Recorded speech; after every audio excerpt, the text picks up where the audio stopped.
Vehicular. Vehicular contacts offer more security than urban contacts and more flexibility than rural. Except those in the most poverty-stricken rural or oppressive regions, the principal can make vehicular contact most anywhere. The mobility of vehicular contacts lends to their security. The meeting is not in the presence of anyone long enough to recognize either the principal or resident, let alone eavesdrop on the conversation. Furthermore, people pay more attention to the vehicle itself instead of the occupants, which offers another degree of concealment. The vehicular meeting is a way to meet the resident in the urban when the environment is not the most permissive. This is especially true for regions where the principal's demographics would generate some gossip if seen, and even more so when he is with a local. Contrast this with trying to meet the resident face-to-face at some hotel or conference room, and the desk finds the principal's presence discussion-worthy, or, the worst case, someone calls the adversary. Vehicular meetings can be more logical than other meeting venues when considering the resident's personal circumstances and natural patterns. Offering him a ride would not be as odd or difficult to explain when the principal has an established cover with the resident than trying to explain why they are trekking off the beaten path. The vehicular can start or end in either the urban or rural environment if the contact follows the principles of security. These principles are very much like the initial contacts made in the urban when passing instructions to the primary meeting. The universal principles of exposure and logic apply. In the less permissive environments, especially those involving more scrutiny, limiting exposure is more important than ensuring logic. The principal neglects neither exposure nor logic completely. This means neither trying to pick up or drop off the resident in areas that make no sense to his natural patterns, nor in the completely open locations for any to see. Often, this will involve a route to an area that will offer some seclusion from the rest of the population. One of the biggest considerations for vehicular casing is exact timing. The principal executes most of these with a window of only a few minutes where the principle of exposure and logic are suitable. Therefore, when the principal cases these locations and routes, he ensures the parties' routes intersect at the most appropriate time. The downside to a vehicular contact is the time and cover requirements. This usually means the resident dedicates a significant part to errands. The moving parts a vehicular contact can make this difficult to plan or at times prohibitive to use. The principal must case 6 routes for the vehicular: surveillance detection, pickup route, abort route, primary meeting route, alternate meeting route, and drop-off route. The surveillance detection route includes a series of stops, legs, and observation posts. Observation posts are where the principal watches the resident as he makes cover stops. These posts must have a good command of the area to spot the presence of surveillance. Depending on the circumstances and how permissive the environment, the principal may perform this from his vehicle to stay hidden. If exiting the vehicle for counter-surveillance support, the principal coordinates the timing of getting back to the vehicle and then driving to the pickup. While minimizing movements is best, it will be up to the principal whether to set up more than one observation post throughout the resident's surveillance detection route. Potential surveillance will look for anyone supporting the resident in clandestine activities, so the principal should minimize his movements to avoid the risk of drawing attention to himself. If the principal decides to exit the vehicle to do counter-surveillance support on foot, he should park his vehicle near the end of the route so he can reach the pickup without going back to the beginning. This is relevant for doing surveillance detection at venues that are more linear at larger distances. How much time it takes the resident to get from the last cover stop to the pickup, plus the time the principal takes to retrieve the vehicle and get to the pickup, will decide the principal's parking location. Most of the time, the principal performs counter-surveillance support inside the vehicle from a single observation post. Cover stops are the stops that the resident visits to elicit any surveillance presence. At this point, the principal performs surveillance detection to ensure that he did not bring surveillance to the contact. As for the resident, he may not have enough time in his schedule to conduct his own surveillance detection. Regardless, it takes less time if the principal condenses surveillance detection activities by supporting the resident than having the resident do so on his own. Stops should have some tie to the resident's natural patterns and personal circumstances. The resident only visits those establishments which fit his legitimate needs or wants. The importance for assessing the resident on these factors is so the principal can ensure he does not violate these patterns. The principal may expand the resident's patterns to create more contact choices, but the principal must do so naturally and smoothly. The principal avoids abrupt and aggressive changes in the resident's patterns, minimizing questions from family, friends, or the adversary. Stops need to entice the surveillance to go inside with the resident. If the stop is completely open and in view of anyone outside, then any potential surveillance will not go inside. Furthermore, enticement would come from the suitability of using that venue for some type of clandestine activity, such as a brief encounter, brush pass, or dead drop. The surveillance effort may only send one operative at a time to enter with the resident, and then rotate operatives as the resident visits other stops. The principal keeps track of those who arrive with the resident and set up observation posts. The principal watches those vehicles dropping off one or two passengers at the same stop as the resident, and others who park without getting out. If those who park have only one passenger get out and later enters a successive stop with the resident, then the principal should abort the meeting. Lastly, the stops should be logical in terms of the resident's current cover activities. The resident must not frequent the same general stores selling the same products. There may be an element of shopping for a good deal, but that should only be the case if it is a part of the resident's natural patterns. The resident must not change his behaviors for operational convenience when it would in fact pose a threat to security. Again, surveillance is very sensitive to these changes in behavior, so the principal ensures the resident is behaving naturally during periods of surveillance uncertainty. Regarding multiple observation posts, the principal ensures he can reach his next observation post before the resident reaches the next stop. The resident's route may need timing stops to keep the principal's observation post synchronous. The principal cases each leg of the surveillance detection route for both the principal and resident, scrutinizing the time for each leg of each party, and adds timing stops appropriately. Pickup routes have two routes, one for each party. They start from the last point during surveillance detection and end at the pickup. Either party's route may have a timing stop, and the routes intersect at the pickup location. Timing stops. The parties use these stops to synchronize coordination between the principal's vehicular route and the resident's foot route. Depending which route would be quicker to the pickup, the closer party's route would need to have a location where that party can pause before making the final approach.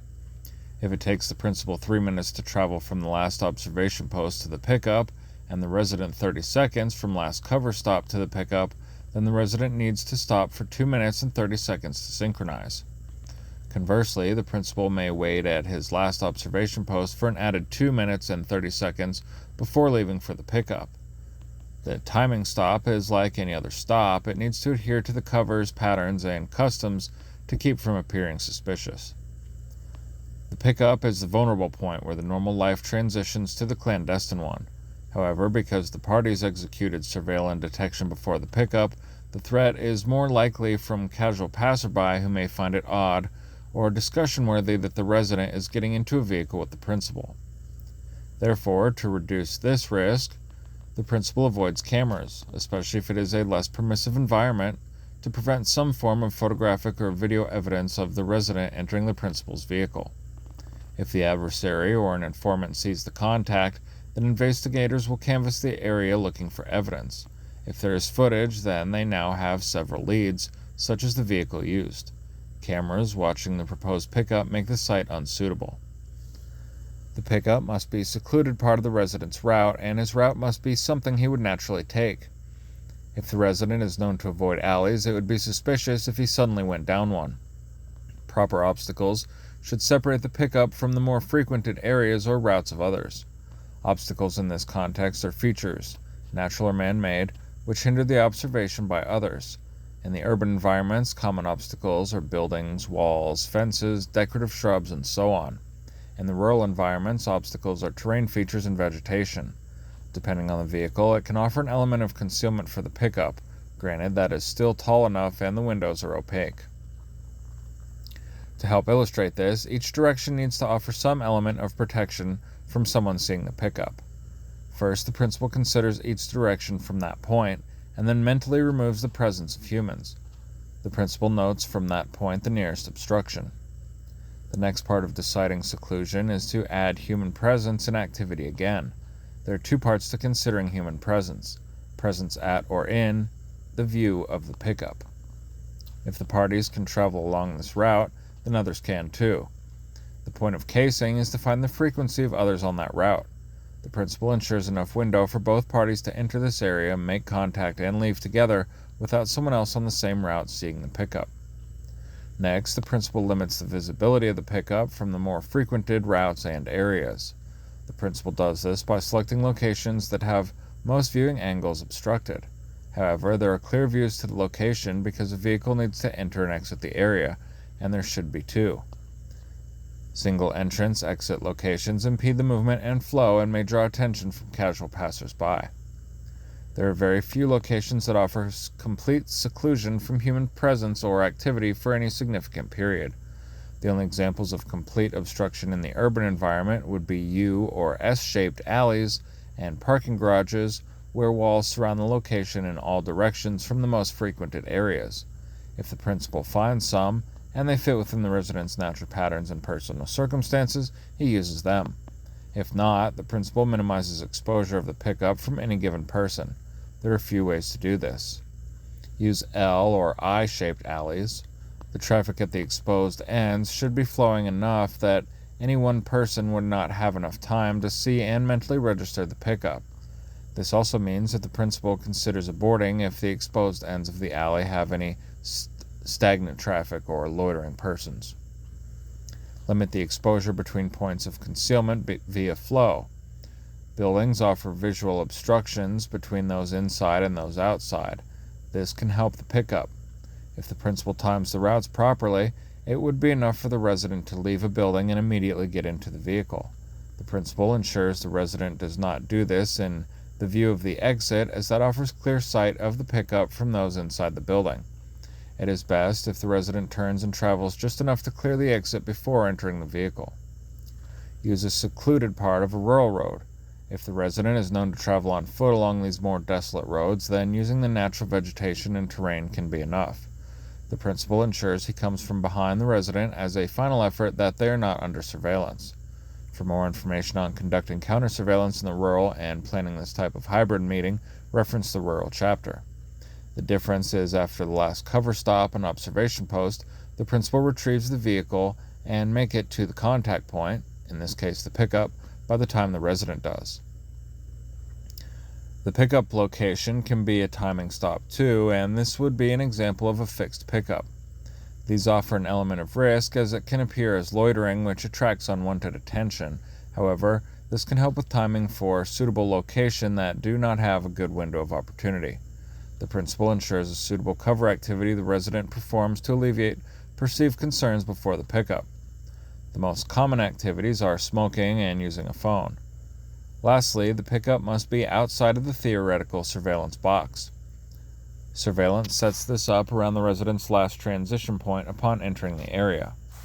Having it outside the housing box is one or more surveillance elicitation techniques and offers more security.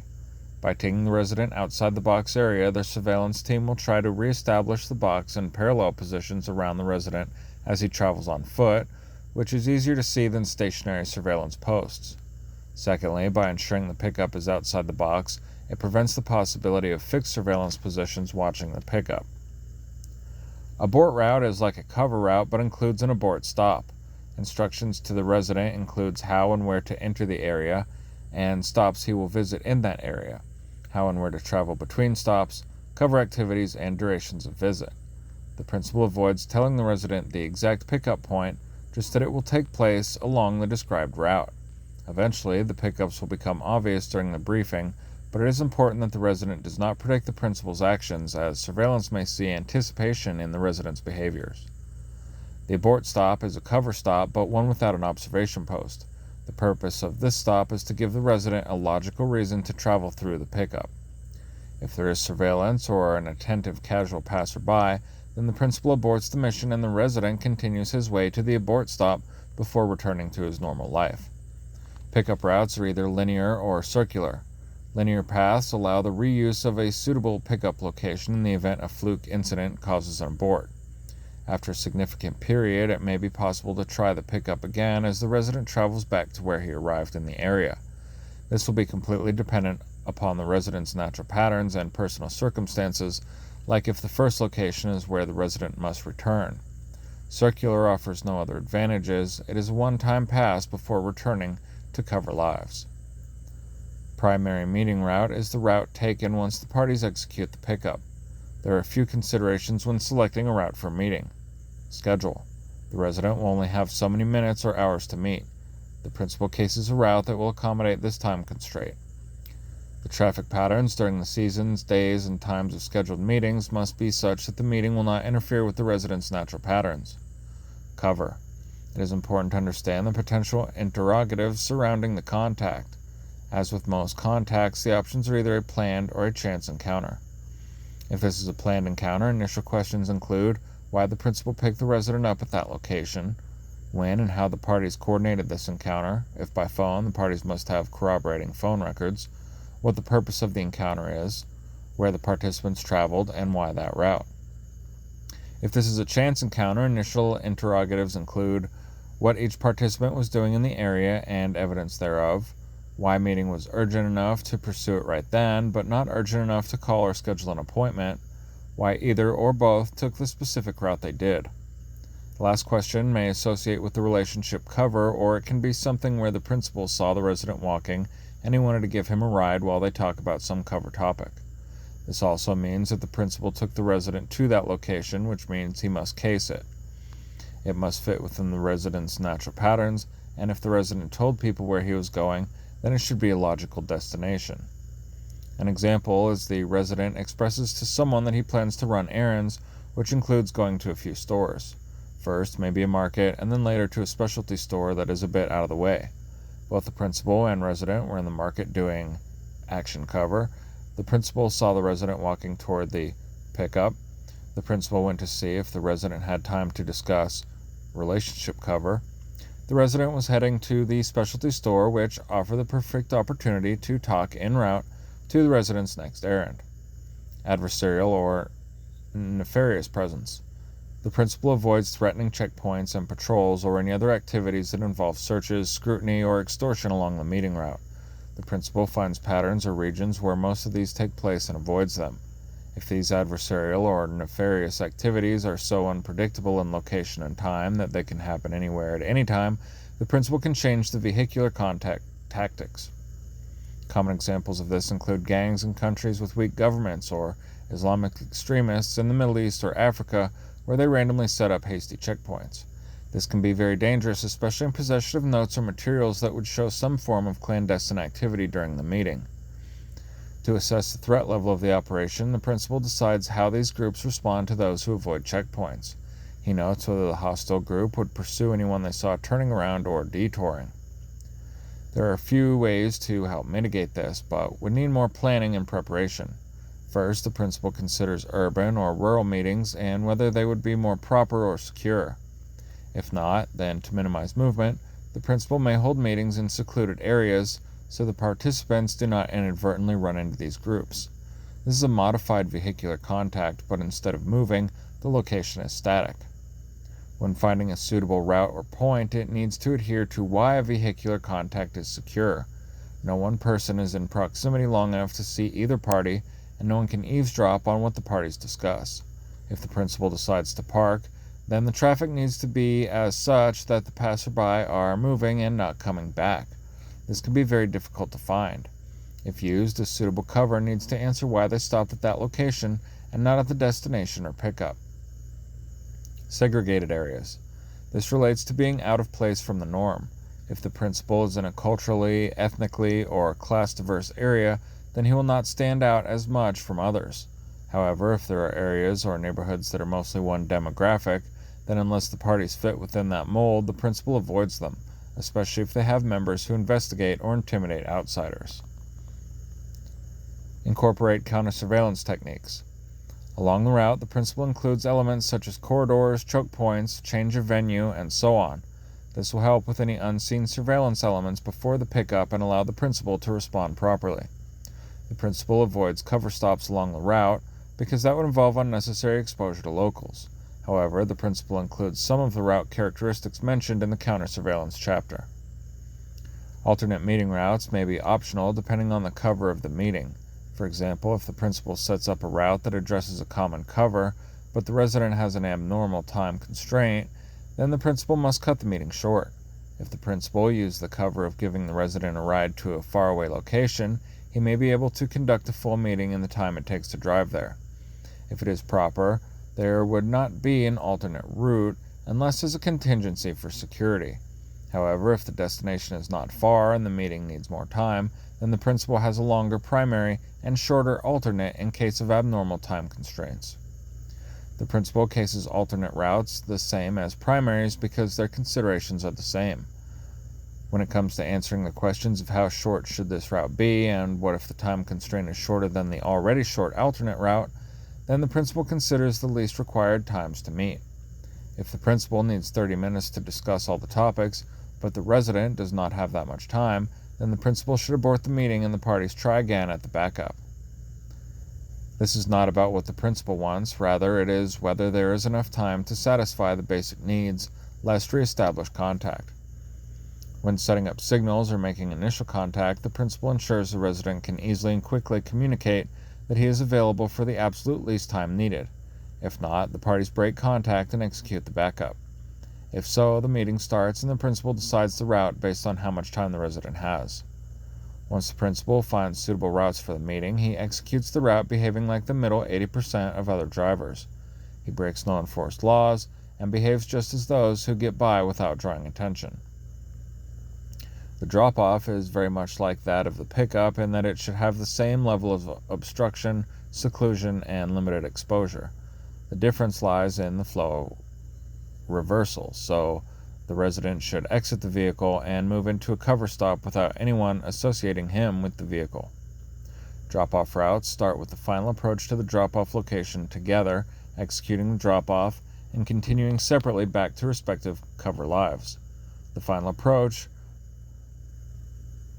begins when the principal makes the first turn from what would be a more frequented route to navigate the drop-off. The drop-off cannot be within the same area as the pickup. It should be outside of the theoretical surveillance box of the pickup, as well as the theoretical box of where the resident entered the area. That means two separate theoretical surveillance boxes that the drop-off cannot be within. If the principal drops off the resident near the pickup as a matter of convenience, the drop-off should be in the same direction from the pickup as the abort stop. An example is, if the resident walks south towards the abort stop, then the drop-off should be south.